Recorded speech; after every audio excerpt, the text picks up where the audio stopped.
에듀윌 유료 회원만의 특별한 서비스.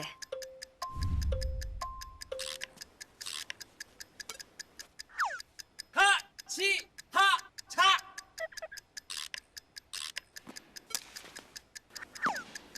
하치하차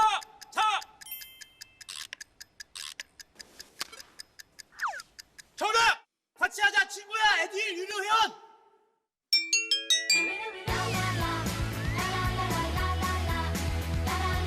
친구 소개하고 현금 받는 혜택. 오직 에듀윌 유료 회원에게만.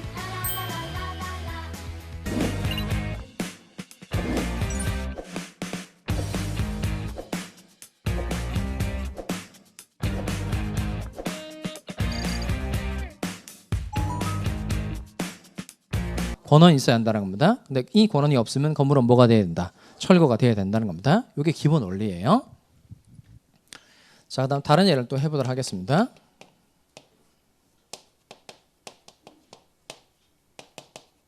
이건 무슨 뜻이에요?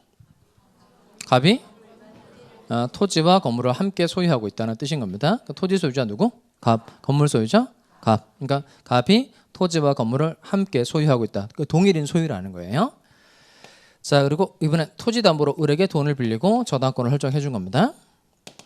그러니까 을로부터 뭐 똑같이 1,000만 원을 빌리고 을이 자신의 토지에 대해서 을에게 저당권을 설정해 줬다는 거예요. 그런데 역시 여기도 마찬가지로 돈을 갚으면 되는데 돈을 안 갚은 거예요. 그러니까 갑이 을한테 빌린 1,000만 원을 갚지 않았다는 겁니다. 그러니까 을은 토지에 대해서 저당권을 실행할 수 있죠. 이렇게 저당권 실행하는 걸 무슨 경매라고 한다 그랬죠? 아까 무슨 경매? 담보권 실행 경매. 담보권 실행 경매를 통해서 병이라는 사람이 경락을 받은 겁니다. 경락인 또는 매수인. 그러면 경락인은 언제 소유권 취득하는 거죠? 경락대액을 완납한 때, 즉 매각대금을 다 낸 때 소유권을 취득하는 겁니다. 그러면 잘 보시면 요 병이 토지에 대한 경락대금을 내면 토지 소유자는 누가 돼요? 토지 소유자는 병, 건물 소유자는 갑. 이게 토지하고 건물이 원래 누구 소유다가 갑, 동일인 소유이다가 지금 토지 소유자, 건물 소유자가 달라졌죠. 아까 제가 설명한 내용이 이렇게 토지 소유자와 건물 소유자가 다르면 건물 소유자에게는 반드시 뭐가 있어야 한다? 권한이 있어야 한다. 그리고 이 권한이 없으면 건물은 뭐가 돼야 된다? 철거가 돼야 된다는 겁니다. 그럼 여기 토지 소유자 누구예요? 토지 소유자 병, 건물 소유자 갑이죠. 그럼 이때 건물 소유자에게는 뭐가 있어야 돼요? 권한이 있어야 되고 이 권한이 없으면 건물은 뭐가 돼야 돼요? 철거가 돼야 돼요. 그런데 이 왼쪽에 있는 그림하고 오른쪽에 있는 그림은 좀 다른 게 있어요. 뭐가 다를까요? 자, 요 왼쪽에는 무단으로 한 거죠. 그러니까 무단으로 한 거니까 건물 소유자 을이 갑의 토지를 사용할 수 있는 권한을 만들 수 있음에도 불구하고 권한을 안 만든 거예요. 그러니까 왼쪽에 있는 그림은 권한을 만들 수 있음에도 불구하고 일부러 안 만든 경우라는 겁니다. 그다음에 오른쪽에 있는 이 경우는 토지 소유자하고 건물 소유자가 달라지는 시점이 언제죠?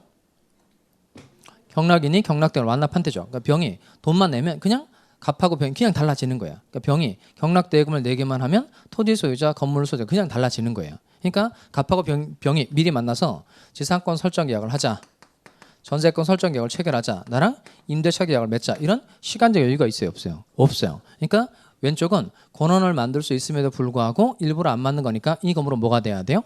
철거가 돼야 된다는 겁니다. 그런데 오른쪽에 있는 경우는 권한을 만들래야 만들 수 있는 시간적 여유가 있다 없다? 없어요. 그러니까 오른쪽은 권한을 만들 수 없는 상황이니까 건물은 철거가 되면 돼요, 안 돼요? 안 돼요. 그럼 이때 철거를 막으려면 갑에게 뭘 만들어주면 돼요? 권한을 만들어주면 되죠. 그럼 만들어줄 수 있는 권한도 한 3개 정도 생각할 수 있는 거예요. 먼저 요 갑에게 지상권을 만들어줬다. 그럼 법률 규정에 의해서 지상권을 만들어준 거니까 이름이 뭐가 될까요? 법정 지상권이 되는 거고, 그다음 요 갑이라는 사람에게 법률 규정에 의해서 전세권을 인정해 준 거예요. 그럼 이름 뭐가 될까요? 법정 전세권이 되는 거고, 그다음 법률 규정에 의해서 갑에게 임차권을 만들어 줬다면 이름이 뭐가 되는 거죠? 법정 임차권이 되는 겁니다. 그럼 여러 가지 선택 가능한 방법 중에 이 경우와 가장 유사한 게 뭘까요?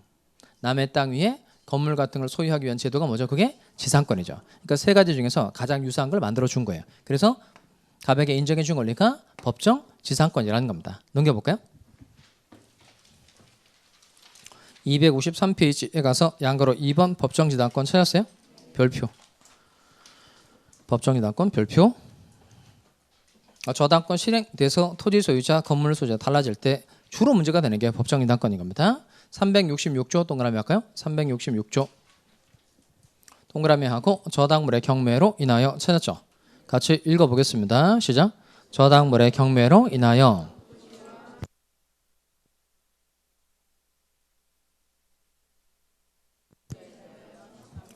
이렇게 매가리가 없어요. 다시 한번 읽어봅시다. 시작. 저당물의 경매로 인하여 토지와 그 지상 건물이 다른 소유자에 속한 경우에는 토지 소유자는 건물 소유자에 대하여 지상권을 설정한 것으로 본다. 자, 그러면 7번 다시 와볼까요? 이게 법정이 나왔거나 항상 나오는 상황이 정해져 있어요. 다시 토지하고 건물이 누구 소유이다가 동일인. 다시 토지와 건물이 누구 소유이다가 동일인 소유이다가. 다시 토지와 건물이 누구 소유이다가 동일인 소유이다가 토지 소유자와 건물 소유자가 달라졌다. 이때 나오는 제도가 바로 뭐라고요? 법정 지상권. 법정이 나왔거나 언제 나오는 거라고요?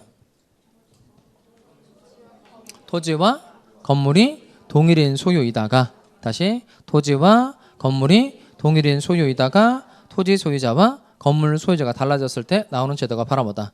법정 지상권이라는 겁니다.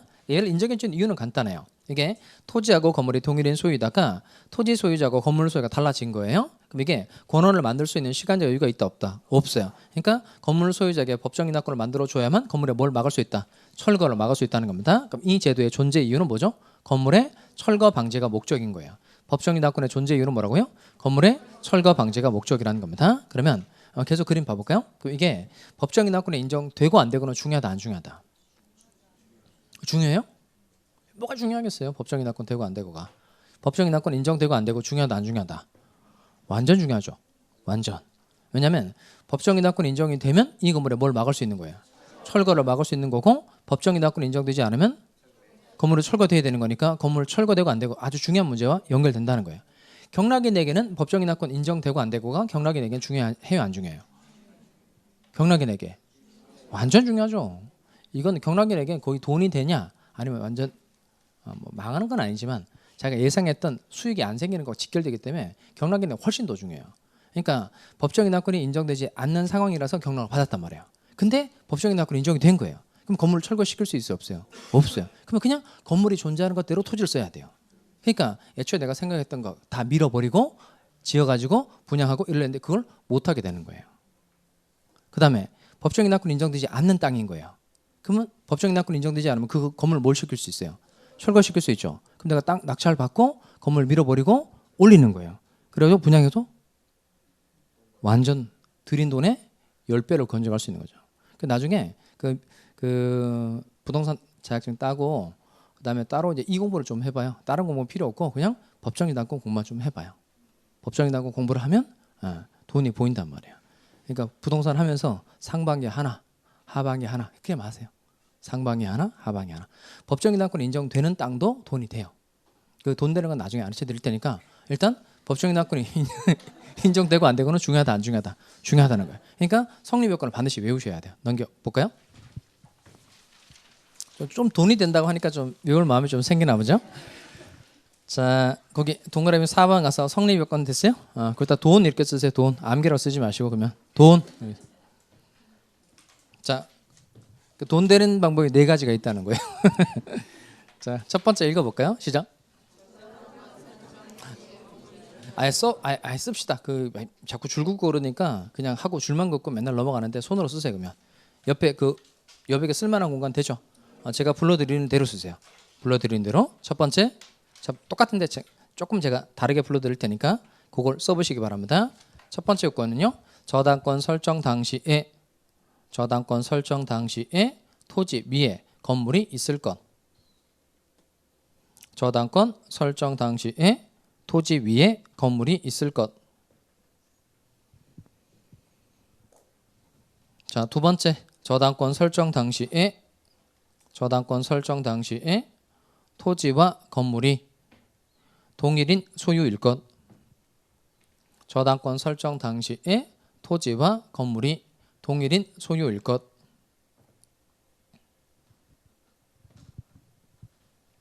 세 번째, 토지 또는 건물에 저당권이 설정되었을 것. 토지 또는 건물에 저당권이 설정되었을 것. 토지 또는 건물에 저당권이 설정되었을 것. 그리고 네 번째, 담보권 실행 경매로 꼭 그렇게 쓰셔야 됩니다. 담보권 실행 경매로 토지 소유자와 건물 소유자가 달라질 것. 담보권 실행 경매로 토지 소유자와 건물 소유자가 달라질 것. 쓰셨어요? 자, 네, 본인 쓴 거 천천히 읽어봅시다. 자, 첫 번째 요건 천천히 읽으세요. 첫 번째 요건이 뭐죠? 저당권 설정 당시에 토지 위에 건물이 있을 것. 두 번째 요건은 뭐예요? 저당권 설정 당시에 토지와 건물이 동일인 소유일 것. 세 번째 요건은 뭐죠? 토지 또는 건물에 저당권이 설정되었을 것. 네 번째 요건은 뭐죠? 담보권 실행 경매로 토지 소유자와 건물 소유자가 달라질 것. 이거 반드시 꼭 외우고 있어야 됩니다. 자, 여기까지 해놓고요. 좀 쉬었다가 뒤에 사례 몇 개 좀 추가해서 보도록 하겠습니다.